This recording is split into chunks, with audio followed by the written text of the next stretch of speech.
My name is Madeline, and 12 years ago, I met James at a business networking event.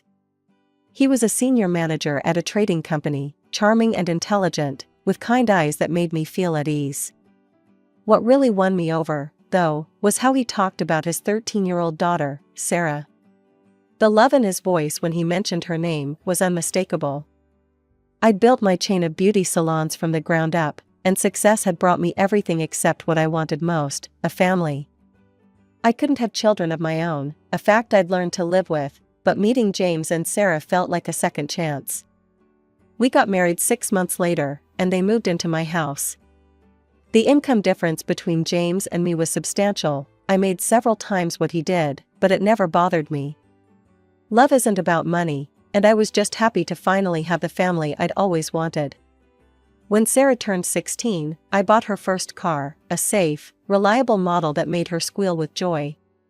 "This is really mine," she'd asked, tears in her eyes as she hugged me. "Thank you, Madeline. You're the best." 2 years later, when college acceptance letters started arriving, I didn't hesitate to offer to pay for her education. It wasn't Harvard, but it was a good school, and Sarah was thrilled. Those early years were beautiful. We were happy. I had everything I'd ever wanted, a loving husband, a stepdaughter who seemed to appreciate me, and a home filled with laughter. Sarah even stayed with us after college, saying she wanted to save money while starting her career. I'll never forget that spring evening when Sarah came home practically glowing with excitement. She'd been dating Michael for 2 years, and I knew him well, a decent young man who worked as a software engineer and treated her like a princess. Still, when she burst through the door waving her left hand with a diamond ring sparkling on it, I was genuinely surprised. "Dad, Madeline," he proposed, she squealed, bouncing on her toes like she was 16 again instead of 25. "We're getting married." James jumped up to hug her while I stood there grinning like an idiot. This was exactly the kind of family moment I'd always dreamed of having. Michael came over later that evening, and we opened a bottle of champagne I'd been saving for a special occasion. "I know this is a big ask," Sarah said, looking nervous as she played with her engagement ring. "But we've been looking at venues and everything, and—" "How much?" I asked, already reaching for my phone to check my accounts.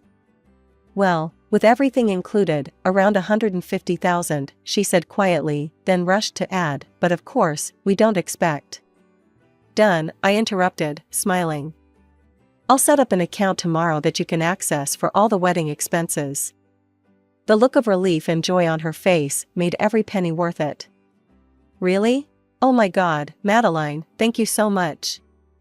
She threw her arms around me, and I hugged her back tightly, remembering that teenage girl who'd first welcomed me into her life.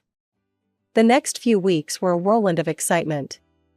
Sarah included me in everything at first. We'd sit at the kitchen table late into the night, looking at wedding magazines and Pinterest boards. She'd text me pictures of dresses she was considering and ask my opinion on color schemes. "What do you think about these flowers?" she'd ask, showing me photos of elaborate bouquets. "Too much? Not enough?" "I love the pink peonies," I'd say, and she'd make notes in her wedding planner. She found her dream dress, a stunning designer gown that cost more than my first car, and I didn't even blink at the price tag. The way her eyes lit up when she tried it on was worth every cent. The venue she chose was spectacular, an elegant historic hotel downtown with crystal chandeliers and marble floors. The menu she selected featured premium dishes that would impress any food critic. I transferred the money as promised, and Sarah dove into the planning with enthusiasm. But then, about 2 months into the planning, something shifted. The detailed updates became shorter, vaguer. Instead of our long planning sessions, she'd rush through dinner and disappear into her room or go to Michael's place. "How's the planning going?" I'd ask. "Fine," she'd reply, barely looking up from her phone. "Everything's on track." When I'd try to get more specific details, she'd give non-committal answers. "Oh, just finalizing some things." Or, "Don't worry, it's all under control." I told myself not to be hurt by this gradual exclusion. After all, planning a wedding is stressful, and she was probably just overwhelmed. Maybe she needed some space to make her own decisions. I remembered being young and wanting to prove I could handle things on my own. James noticed my concern one night as we got ready for bed. "Everything okay?" he asked. "You seem worried." "I'm probably just being silly," I said, trying to smile. "It's just, Sarah seems different lately. More distant." "She's just busy with the wedding," he assured me, kissing my forehead. "You know how it is, so many details to manage. Try not to worry." I nodded and tried to push my concerns aside. But there was a nagging feeling in my gut that something wasn't quite right. The happy bubble we'd been living in felt like it was starting to develop tiny cracks, and I couldn't shake the sensation that this was just the beginning. As the weeks passed, I decided to take a more active role in the wedding planning again. One morning, over coffee, I casually brought up something that had been on my mind. "Sarah, honey, I was wondering about the guest list," I said, watching her scroll through her phone. "Have you figured out how many people you're inviting?" She looked up briefly. "Oh, yeah, we're keeping it small, about 50 people." "That's nice, intimate," I nodded, then added, "I'd love to include my parents and my sister. They've always adored you, and they'd be thrilled to be there." The change in Sarah's expression was immediate and startling. Her face hardened, and she put down her phone with deliberate slowness. "Actually, we're only inviting close relatives and friends. This is supposed to be a really personal celebration. I don't want to include people who aren't, actually family." The words hit me like ice water. After 12 years, after everything we'd shared, my family wasn't actually family to her? I took a deep breath, trying to keep my voice gentle. "Sarah, I understand wanting to keep things intimate, but my parents have known you since you were 13. They'd been to every one of your birthdays, your graduation." I paused, then added quietly, "and I am paying for the entire wedding. Surely we can make an exception for 3 people who care about you." Her face immediately twisted into a pout, and I could see the anger flash in her eyes at the mention of money. She pushed her chair back from the table with more force than necessary. "Fine," she snapped. "I'll send invitations to your mom and sister. Happy now?" Before I could respond, she grabbed her phone and stormed out of the kitchen. I heard the front door slam a few minutes later. That evening, James came into our bedroom with that look on his face, the one that told me I wasn't going to like what he had to say. "We need to talk about what happened with Sarah today," he began, sitting on the edge of our bed. "Okay," I said, putting down my book. "What about it?" "She called me crying earlier. Said you were really rude to her about the guest list. She's staying at Michael's tonight because she's so upset." I stared at him in disbelief. "Rude to her?" "James, she told me my family wasn't welcome at her wedding, a wedding I'm paying for, by the way. And I stayed completely calm when I talked to her about it."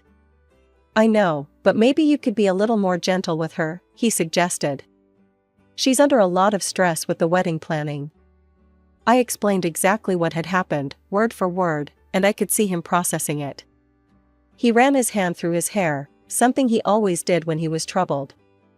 "Okay," he finally said. "I see what you mean. I'll talk to her about it tomorrow." The next 2 weeks passed in an uneasy peace. Sarah had returned home and was acting as if nothing had happened, chattering about wedding details over breakfast and asking my opinion about centerpieces again. But something felt off, like the calm before a storm. Then came the bombshell at dinner. "So," Sarah said, pushing her pasta around her plate, "Mom found out about the wedding. She's back in town." I nearly choked on my wine.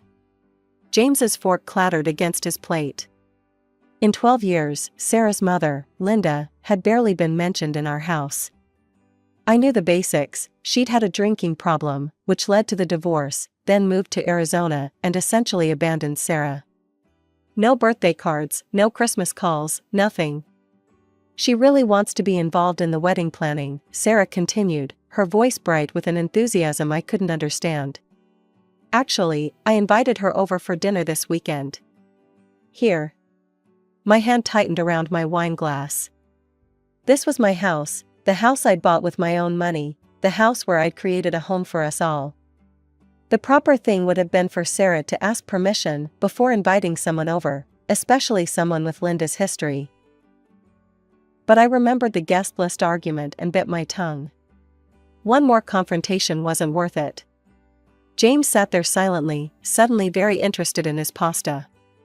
That weekend, I spent hours preparing a perfect dinner: herb-crusted rack of lamb, roasted vegetables, homemade bread. I wanted everything to be flawless, though I couldn't explain why I felt the need to impress a woman who'd abandoned her daughter. Linda arrived exactly 30 minutes late. She was tall and blonde like Sarah, but with hard edges where Sarah was soft. Her eyes scanned every inch of my home as she walked in, lingering on the artwork, the furniture, the view from the windows. I recognized the look, envy poorly disguised as appraisal.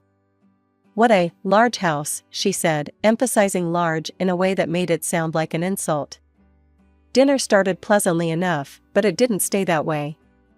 Linda took a bite of the lamb and pursed her lips. She said, cutting another piece with deliberate slowness. "You know, I always made this with rosemary and garlic. It really brings out the flavor better. Sarah used to love it when I made it." I took a sip of wine and said nothing. "And these vegetables," she continued, pushing them around her plate. "They're a bit overdone, aren't they? I always found that keeping them crispy makes them so much more appetizing." With each criticism, I waited for James to say something, anything. He'd been married to this woman, he knew exactly who she was and what she was doing. But he kept his eyes on his plate, cutting his food into smaller and smaller pieces. I sat there, watching this woman criticize my cooking in my own home, while my husband stayed silent and my stepdaughter beamed at her long-lost mother as if she'd hung the moon. Something inside me shifted, hardened. As dinner wound down, Linda dabbed her lips with her napkin and turned to Sarah. "So, honey, tell me about the venue. Which hotel did you pick?" "The Grand Morrison downtown," Sarah replied, brightening at the change of subject. "It's beautiful, Mom. They have these amazing crystal chandeliers and—" "The Grand Morrison?" Linda's face wrinkled with distaste. "Oh, sweetie, you can't have your wedding there. That place is so basic. Now, the Belmont Plaza, that's where you should be having it. Much more prestigious." I gripped my fork tighter, knowing the Belmont Plaza cost nearly twice what we were already spending. "The wedding we're planning isn't exactly cheap," I said, trying to keep my voice level. "The Grand Morrison is a lovely venue." Linda's eyes narrowed. "Well, you can't cut corners on your only daughter's wedding. It's the most important day of her life." Something inside me snapped. 12 years of love, support, and financial sacrifice reduced to cutting corners by a woman who hadn't sent her daughter so much as a birthday card. "If you're so concerned about the venue," I said, meeting her gaze directly, "feel free to pay for the Belmont Plaza yourself. Since I'm the one covering the entire $150,000 for this wedding, I think the Grand Morrison will do just fine." The silence that followed was deafening. Linda's face flushed red. She stood up so quickly, her chair scraped against the floor. "I can see I'm not welcome here," she announced, grabbing her purse. "Sarah, call me tomorrow, honey." She stormed out, the front door slamming behind her. Sarah whirled on me, her face contorted with rage. "How dare you?" she screamed. "How dare you throw the money in Mom's face like that? You're cruel and greedy, and you've ruined everything." She ran upstairs, and I heard her door slam too. I sat there, stunned, as James helped himself to another glass of wine. Later that night, he came to our bedroom looking stern. "You need to apologize to Sarah," he said. "What you said to Linda was completely out of line." I stared at him in disbelief. "Apologize? For what? Telling the truth? Your ex-wife came into my house, criticized everything I did, and then suggested I was being cheap about a wedding I'm paying for entirely on my own. Still, you didn't have to embarrass her like that. And now Sarah's upset." "I'm not apologizing," I said firmly. Not this time. He grabbed his pillow. Fine. I'll sleep in the living room until you come to your senses. The next morning, my phone rang while I was making coffee alone in the kitchen. It was my mother. "Maddie, honey," she said, her voice concerned. "I wanted to ask you about Sarah's wedding. What's the date and venue?" "Dad and I haven't received an invitation yet, and neither has Jenny. I thought they must have gotten lost in the mail." I sat at the kitchen counter for hours after my mother's call, my coffee going cold beside me. The morning sun crawled across the floor as I waited, my anger building with each passing minute. Around 11, I heard Sarah's key in the lock. She'd been out since breakfast, probably with Linda. "Sarah," I called out, my voice steady, despite the rage simmering inside me. "We need to talk."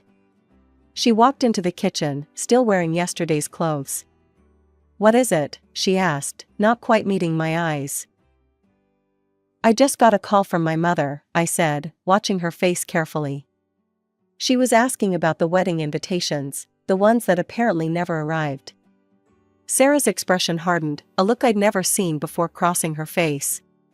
She lifted her chin defiantly. "I'm not inviting them." "Excuse me?" "I'm not inviting strangers to my wedding," she said, each word deliberately cruel. The word strangers hit me like a physical blow. My parents had been at every Christmas, every birthday, every milestone for 12 years. My sister had helped Sarah prepare for her college interviews. "Strangers?" "That's wrong, Sarah," I said, fighting to keep my voice level. "And it's ugly. These people have loved you and supported you for years." She laughed, a harsh, bitter sound I'd never heard from her before. "You want to talk about ugly? After what you did to my mom last night?" Her eyes flashed with anger. "Actually, you know what? I don't want you at my wedding either." Time seemed to stop. The kitchen fell silent except for the quiet hum of the refrigerator. 12 years of love, support, and sacrifice reduced to this moment. "Let me make sure I understand," I said slowly. "You don't want me, the person paying for your entire wedding, to attend?" "That's right," she said, lifting her chin higher. I felt an odd sense of calm wash over me. All the hurt and anger of the past few weeks crystallized into perfect clarity. I smiled, which seemed to unnerve her slightly. "That's fine," I said, my voice pleasantly light. "I won't come to your wedding." Without another word, I walked upstairs to my home office. My hands didn't shake at all as I logged into my banking app and revoked Sarah's access to the wedding account. It took less than a minute, just a few clicks to end what had taken 12 years to build. Next, I called Robert, the wedding planner. He answered on the second ring. "Robert, this is Madeline Harrison. I need you to cancel all the wedding arrangements." Excuse me?" He sounded bewildered. "Is everything all right?" "No, it's not," I said honestly. "But it will be. Please cancel everything and process the refund to my account." The Grand Morrison was my next call. The events manager was apologetic but firm. They couldn't refund the deposit for the food and beverages that had already been ordered. It was a few $1,000s lost, but at that moment, it felt like money well spent. That evening, the house was silent. James was still sleeping in the living room. I could hear him shifting on the couch as I got ready for bed.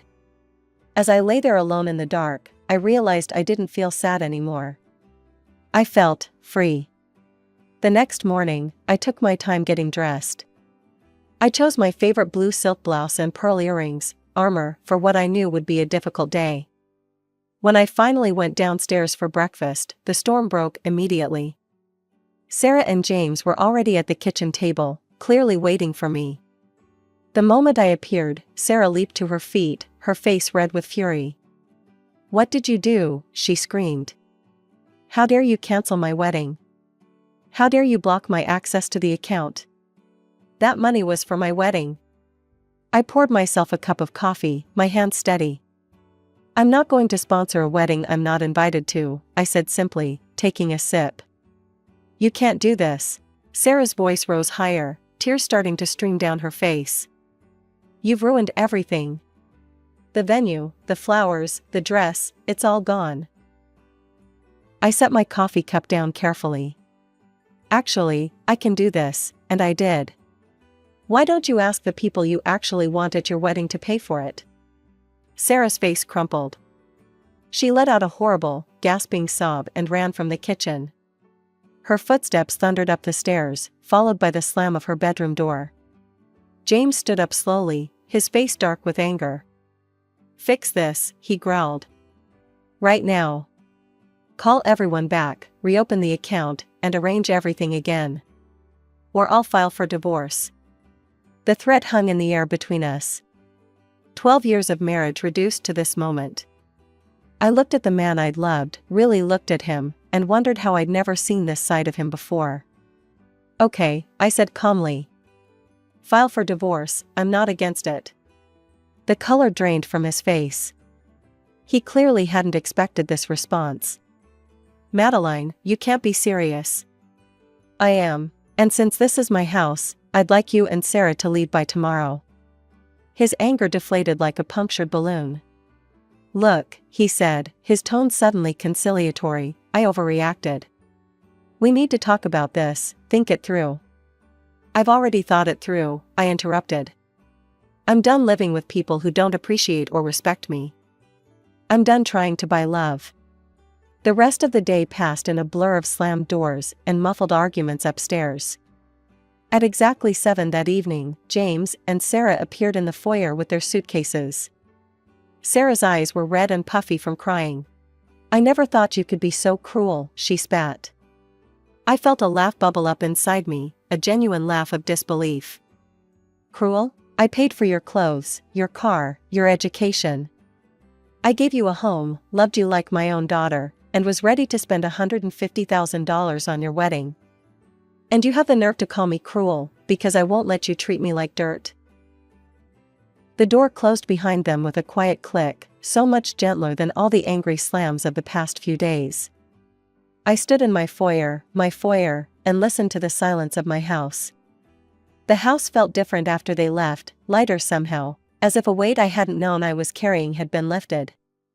I spent the first few days reorganizing spaces, reclaiming rooms that had slowly become filled with Sarah's things over the years. It was therapeutic, like cleaning out an old wound.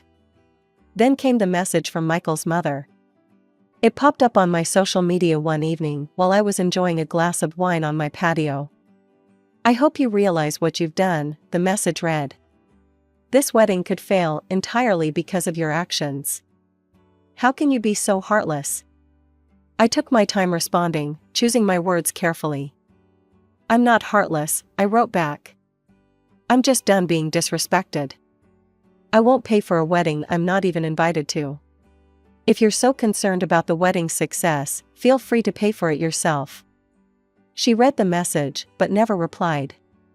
I imagined her sitting there, probably as shocked as James had been that I wouldn't back down.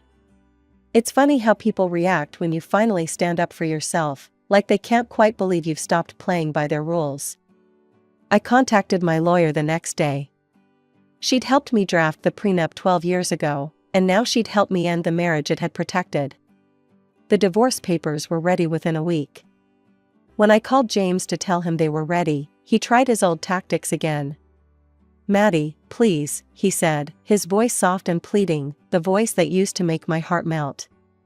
We can start over. We can fix this. I hung up. He came to get the papers the next morning. He looked older somehow, tired. The confident man who'd threatened me with divorce was gone, replaced by someone who seemed lost. Sarah's been crying nonstop, he said, standing in my foyer, no longer our foyer. The wedding's going to be at City Hall now. No reception, no flowers, no fancy dress. Just a basic ceremony. I shrugged, remembering all the tears I'd shed over their betrayal. That's not my problem. How can you be so cold about this? It's not cold, James. It's just not my responsibility anymore. He took the papers and left. I watched him walk to his car, the car I'd bought him, and drive away.